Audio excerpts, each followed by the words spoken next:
Բարի երեկո հարգելի հետևորդներ, եթերում ABC լուրերի ամփոփիչ թողարկումն է, ես Սվետլանա Պետրոսյանն եմ, նախ կարևորը համառոտ։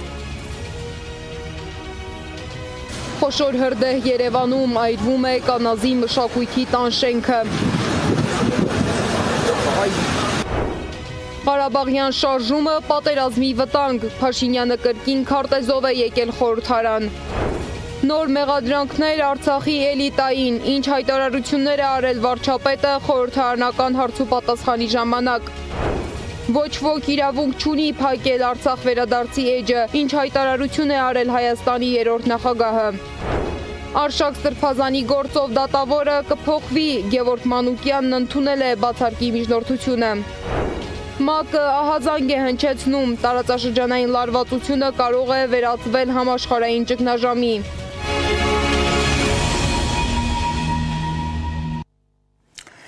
Գրեթե մեկ ժամ առաջ խոշոր հրդեհ է բռնկվել կանազ մշակույթի տանը։ Ըստ նախնական տեղեկությունների կրակը բավականին ուժեղ է։ Իմ գործընկեր Անահիտ Սարգսյանը հայտնում է, որ դեպքի վայրում իրավիճակը լարված է։ Ազատության պողոտան պատված է խիստ սև ծխով, որը տեսանելի է մի քանի 100 մետր հեռավորությունից։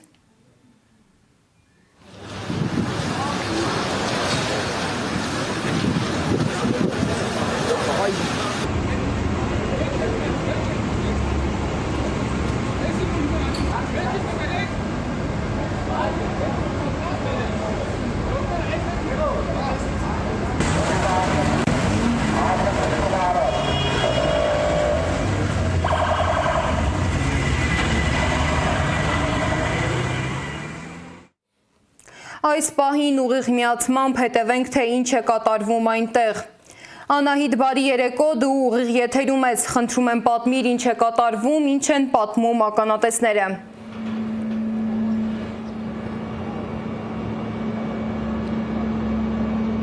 Բարի երեկո, Սվետլանա, մենք գտնվում ենք կանազ մշակույթի տան շենքի մոտ, որտեղ երեկոյան ժամը 19:12-ի սահմաններում հրդեհ է բռնկվել։ Քիչ առաջ խոսեցինք ներքին գործերի նախարարության մամուլի խոսնակ Նարեկ Սարգսյանի հետ, ով մեզ հայտնեց, որ մեծ աշխատանքներ են կատարվել հրդեհաշիջման համար, տարհանվել են կողքի շենքերի բնակիչները և կանխվել է հրդեհի տարածումը։ Այժմ շենքի հետնամասում մեծ ինտենսիվությամբ հրդեհաշիջման աշխատանքներ են կատարվում։ Պարզ չէ, թե երբ կավարտվեն աշխատանքները և նաև պարզ չէ հրդեհի ծագման պատճառը։ Հիշեցնեմ, որ ներքին գործերի նախարարությունից նաև հայտնել էին, որ հրդեհի բարդության 1 բիս կանչով դեպքի վայր էր մեկնել սկզբում 4 մարտական հաշվարկ, ապա 6 և ապա միացել է նաև ևս 1 մարտական հաշվարկ, այսինքն այժմ դեպքի վայրում աշխատում են շուրջ 11 մարտական հաշվարկներ։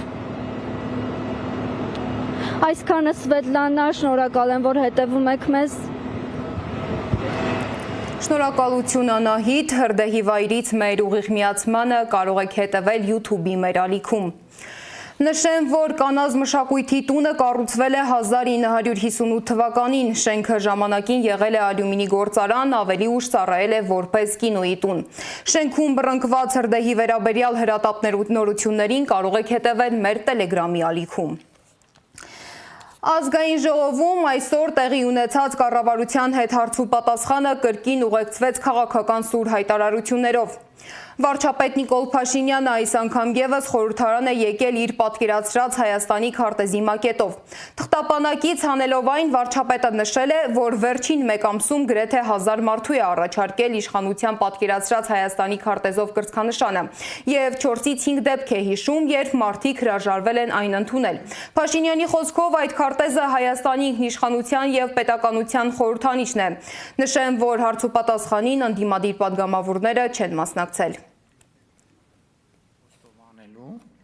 Որ Ղարաբաղյան շարժման ներքո մենք մեր երկիրը դրել ենք օտար աշխարհաքաղաքական շահերի զոհասեղանի։ Հա, մենք դա հասկացել ենք շատ ուշ։ Եվ կան քաղաքական ուժեր,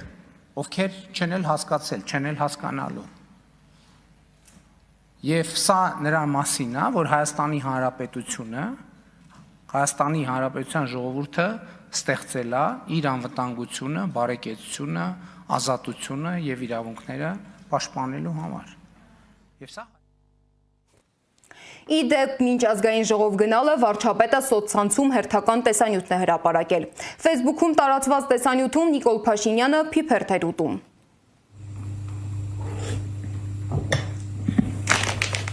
Փիփերթ ուտեն գնանք ազգային ժողով կառավարություն հարցը պատասխանի։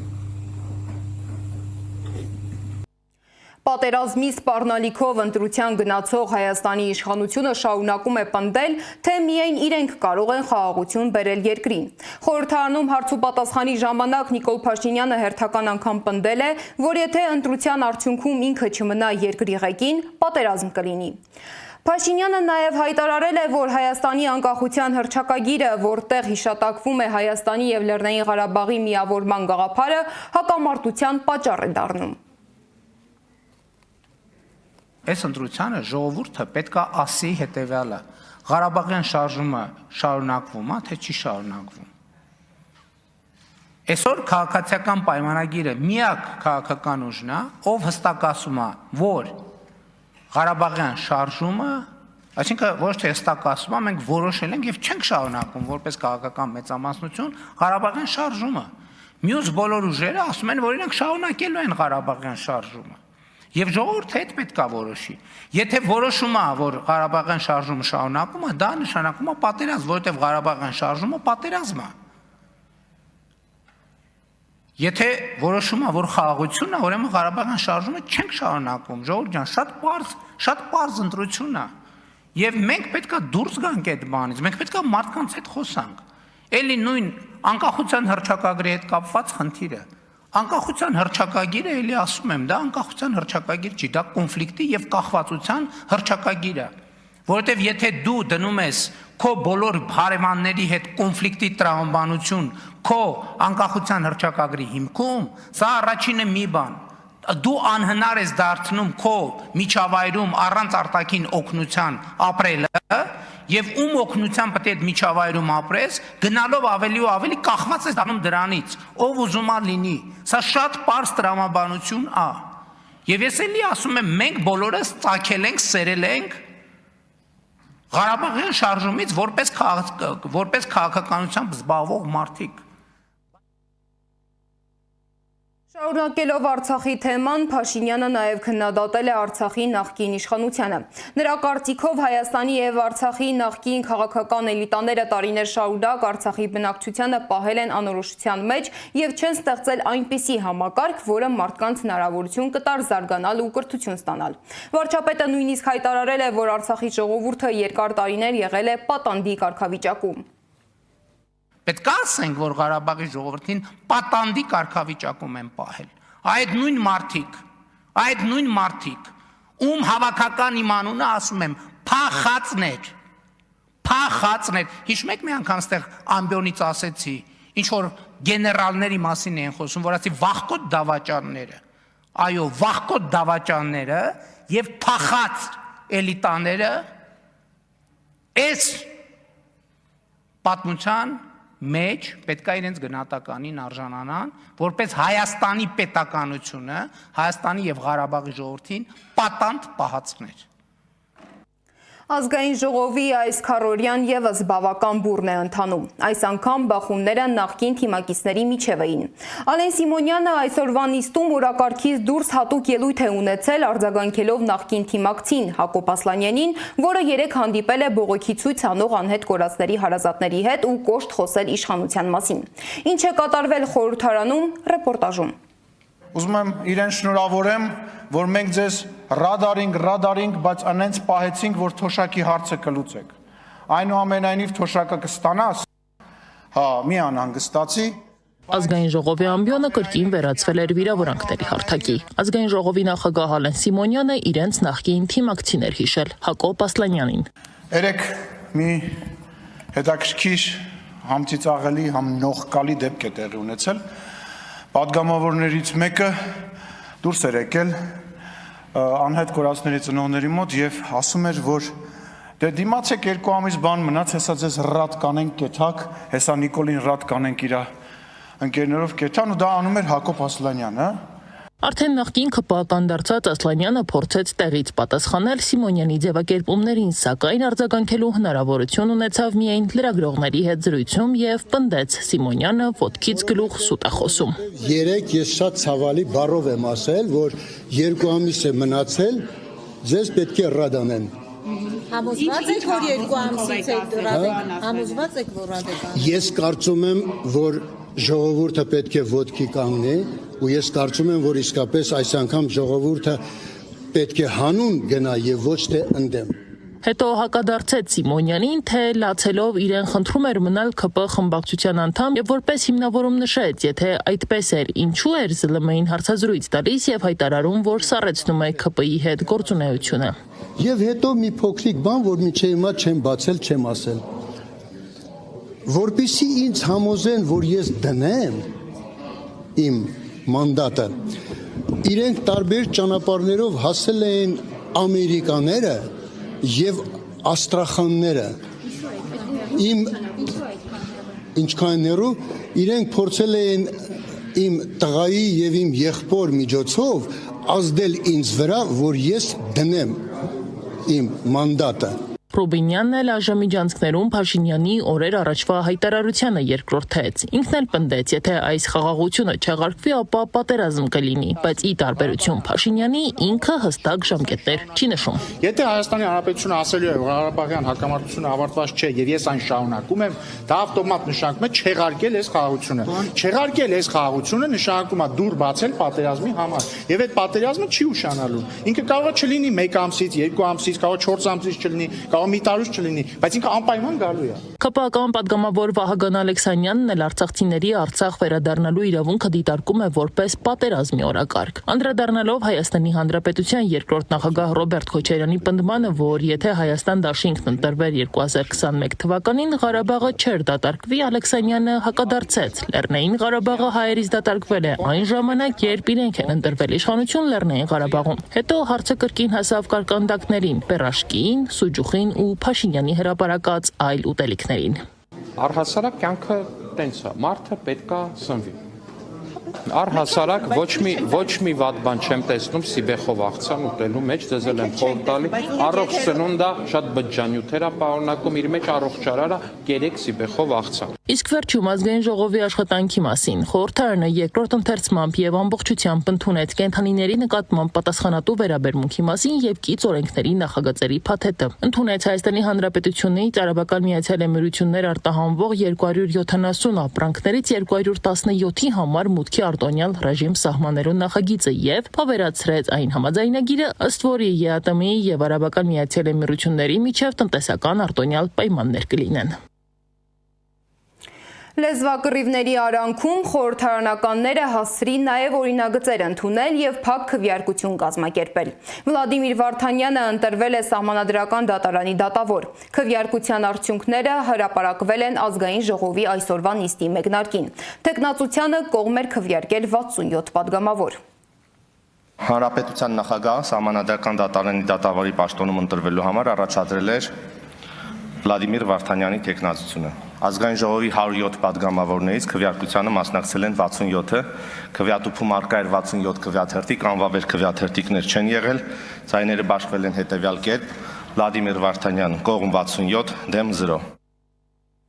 Խորհրդարանն այսօր ընդունել է նաև մեկ այլ օրենք։ Այսուհետ Մայրաթոր Սուրբ Էջմիածնին այլևս անհատույց սեփականության իրավունքով հողատարածքներ չեն տրամադրվի։ Հողային օրենսգրքում փոփոխություն կատարելու մասին նախագիծը երկրորդ ընթերցմամբ ընդունվել է 67 կողմ, 26 դեմ եւ 3 ձեռնպահ ձայներով։ Իսկ քաղաքական դաշտում ակտիվ քննարկվում է իշխանության առաջ քաշած խաղաղություն կամ պատերազմ դիսկուրսը։ Իրենք ինչ կուզեն կասեն, այսպես է արձագանքել իշխանության հայտարարություններին Հայաստանի երրորդ նախագահ Սերժ Սարգսյանը։ Սերժ Սարգսյանը հայտնել է, որ ապրիլի 4-ին տեղի է ունենալու Հանրապետական կուսակցության համագումարը, որտեղ հնչելու են բոլոր հարցերի պատասխանները։ Հարցին, թե որևէ մեկն իրավունք ունի փակելու Արցախ վերադարձի էջը, Սերժ Սարգսյանը արձագանքել է. իհարկե ոչ։ Դիմադիր դաշտը երբեք չենք պարակտելու։ Կգաք համագումար ձեր մուտքը ազատ ալնելու, հաճույքով ձեր բոլոր հարցերին կպատասխանենք։ Իշխանության այս մոտեցմանը անդրադարձել է նաև Միասնության թևեր նախաձեռնության ղեկավար վարչապետի թեկնածու Արման Թաթոյանը։ Նրա խոսքով Հայաստանում իրականում չկան ուժեր, որոնք պատերազմ են ուզում, իսկ պատերազմի կուսակցությունների մասին խոսույթը պարզապես դեմագոգիա է։ Թաթոյանը նաև նշել է, որ իր ղեկավարած նախաձեռնությունը պատրաստ է ստորագրել խաղաղության պայմանագիրը, եթե այն ստորագրի նաև Ադրբեջանի նախագահ Իլհամ Ալիևը։ Նիկոլ Փաշինյանը պարզապես շանտաժի է ենթարկում մեր ժողովրդին եւ շահագործում է, օգտագործում է վախերը։ Ակնհայտ է եւ ես նաեւ սրա մասին հայտարարել եմ, որ նա օգտագործում է մեր մայրերի վախերը, մեր հասարակությունը մեր վախ տարածում եւ բայց իրական պատճառը նրա ձախողումներն են։ Հիմա եկեք հասկանանք, թե մեր հետ կապված օրինակ մենք ինչպես ենք այդ արդյոք այդ պատերազմ քարոզելը ինչով է կամ վերաբերում է մեզ թե ոչ։ Հիմա ես հստակ մի քանի կետով ուզում եմ նշել։ Առաջինը, մենք ասում ենք, որ խաղաղության համաձայնագիրը Ադրբեջանի նախագահի կողմից ստորագրվելու դեպքում մենք էլ պատրաստ ենք ստորագրելու։ Ես ասում եմ, որ եւ մենք հայտարարում ենք, որ TRIP-ը մեզ համար խաղաղություն ապահովող փաստաթուղթն է այս իրավիճակում։ Մյուսը եւ գործնական խաղաղության ապահովելու փաստաթուղթը։ Մենք ասում ենք, որ մենք շարունակելու ենք այն տեղից, որտեղ այն բոլոր հարթակներում, որտեղ կանգնելու է այս իշխանության քաղաքականությունը, այսինքն ոչ թե հայտարարում ենք, որ մենք սկսելու ենք մեր զրոյական կետից, ինչպես նաեւ ասում ժամանակին ու դրա համար է նաեւ ձախողումները բերեց։ Եվ ուզում եմ հիմա այսքանից հետո Նիկոլ Փաշինյանը բացատրի, թե որտեղ է այստեղ պատերազմը, ինչպես է նա օրինակ փորձելու ասել, որ սա պատերազմի քարոզ է։ Եվ մեկ բան է։ Ինչով ենք մենք տարբերվում Նիկոլ Փաշինյանից։ Մենք հստակ ասում ենք, որ մեր անվտանգության ու խաղաղության հիմքը մեզ համար ունենալն է արդիականացված ուժեղ հզոր բանակ զսպման կարողություններով։ Հայաստանում առաջիկա համապետական ընտրությունից մոտ 2 ամիս առաջ ակտիվացել են խոսակցությունները նաև մոլդովական սցենարի մասին։ ԵՄ հնարավոր աջակցություն, նաև ընտրությանն ընդառաջ տեղի ունեցող գործընթացները շատերի մոտ հարցեր են առաջացնում։ Կարող է նույն սցենարը կիրառվել նաև Հայաստանում։ Հիշեցնեմ, որ Եվրոպական միությունը պատրաստակամություն է հայտնում աջակցել Հայաստանի ընտրական գործընթացներին։ Սա համընկնում է, թե նույն խաղի նոր փուլ։ Անի Աբաղյանն է անդրադարձել։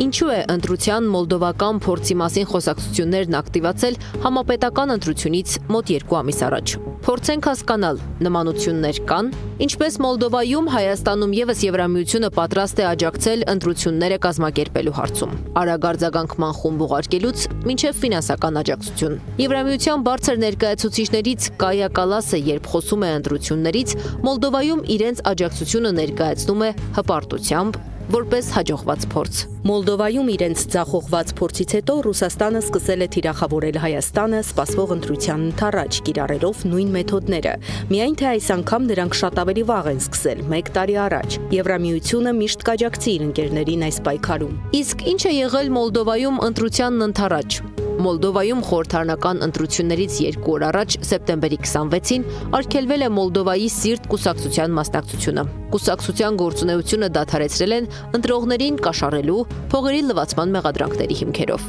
Նույն օրն արգելվել է նաև Մեծ Մոլդովա կուսակցության մասնակցությունը։ Նրանք մեղադրվում էին ընտրողներին կաշառելու եւ չհայտարարագրված ֆինանսական միջոցների շրջանառության համար։ Բացի այդ, Մեծ Մոլդովա կուսակցությունը համարել են մեծահարուստ Իլան Շորի սահմանադրական դատարանի կողմից արգելված Շոր կուսակցության փաստացի իրավահաջորդ։ Երկու կուսակցության մասնակցությունը ընտրությունից 2 օր առաջ արգելելը ժողովրդավարության մասին են։ ՀԱԿ փոխնախագահ Արամ Մանուկյանն է մեկնաբանում։ Սա եվրոպական արժեքների նահանջ է մեզ համարում, նույնիսկ Վենսը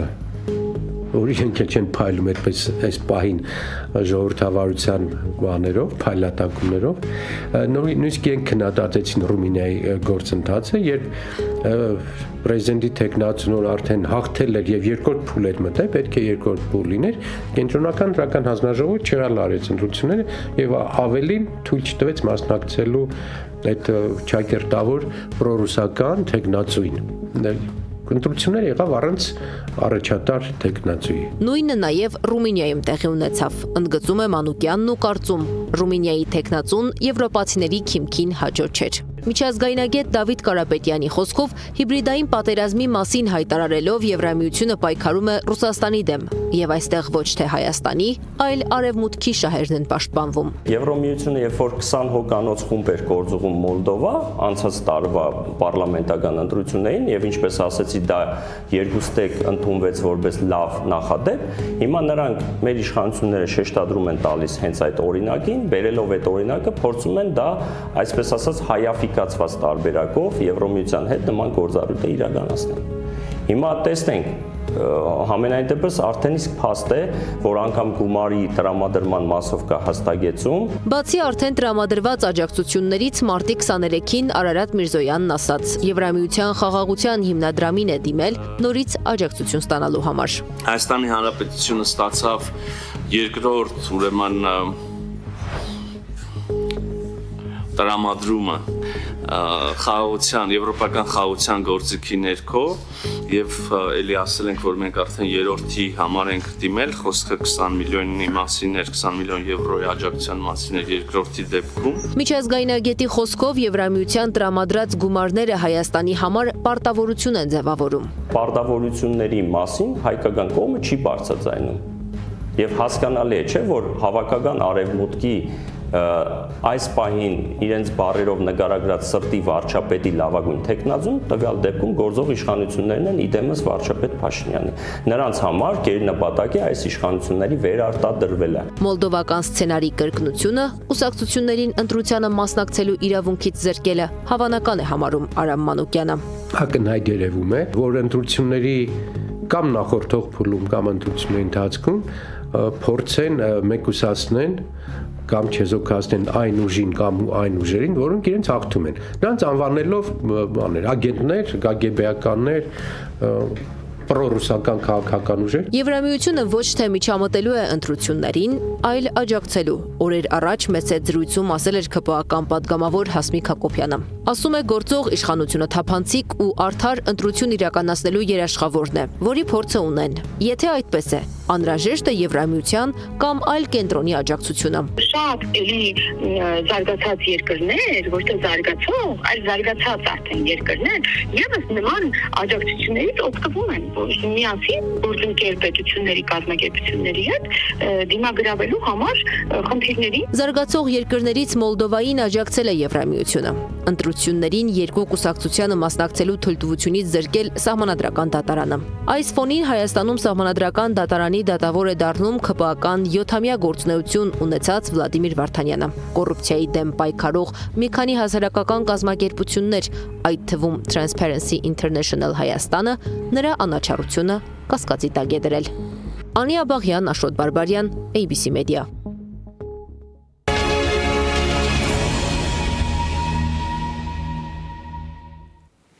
Այսօր կայացել է Արշակ Սրբազանի գործով դատական առաջին նիստը։ Սրբազանի պաշտպանները բացարկի միջնորդություն են ներկայացրել դատավոր Գևորգ Մանուկյանին, քանի որ պարզվել է, որ գործով դատավորը աշխատել է նույն քննչական մարմնում, որտեղ քննվում է Արշակ Սրբազանի գործը։ Դատարանը բավարարել է միջնորդությունը։ Սրբազան հայր, դատարանում այսօր ինչի ենք ականատես լինելու, ինչի մասին է այս գործը ի վերջո, ինչ են ուզում ձեզնից։ Կգնանք տեսնենք։ Ինչ ակնկալիք ունեք այսօր Սրբազան։ Սմա կտան։ Սրբազան, ըստ էության խորքում այս գործերը, այս պրոցեսները ձեր հավատարմությունը վեհապարի հանդեպ ստուգելու այսպես պրոցեսներ էին։ Ինչ-որ բան կարողացան փոխվել։ Դուք ինչ-որ բան տեսնում եք։ Դուք ինչ կասեք։ Ես անում եմ ինչ-որ բարձրավոր եմ անում։ Դատական նիստից հետո լրագրողների հետ զրույցում Արշակ Սրբազանը նաև մեկնաբանել է գործով իրեղեն ապացույց համարվող մարիխուանայի անհետացման մասին տեղեկությունը։ Ուրեմն պատկերացրեք 18 թվականին քրեական գործը հարուցվել, այդ քրեական գործը քննվել է, հետո կարճվել է։ Հետո 25 թվականին վերստին բացում է այդ քրեական գործը, այն ժամանակ ինձ էլ հարցաքննել է։ Այն ժամանակ որ կարճվեց, ինչ փոփ կարճվեց, հիշեք, ինչ ասացիք։ Ես ճիշտ ասած չեմ հիշում, ես այն ժամանակ որպես վկա եմ հանդես եկել։ Հետո 25 թվականին բացվեց, մեկ էլ հանկարծ պարզվեց, որ մեղադրյալը ես եմ։ Ու դա դուք տեսաք, թե ուղեկցումը, ասենք եկեղեցու դեմ այսպես տոտալ ագրեսիվ արշավի գործողությունների հետ։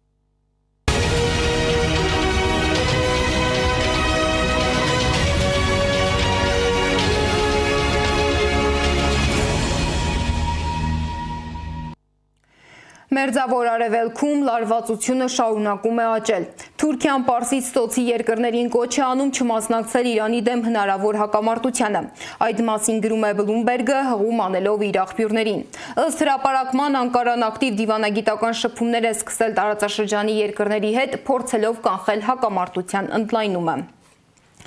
ՄԱԿ-ի մարդու իրավունքների գերագույն հանձնակատարը ևս զգուշացրել է, որ տարածաշրջանում իրավիճակը չափազանց վտանգավոր է։ Նրա խոսքով քաղաքացիական ենթակառուցվածքների եւ հատկապես միջուկային օբյեկտների վրա հարվածները կարող են հանգեցնել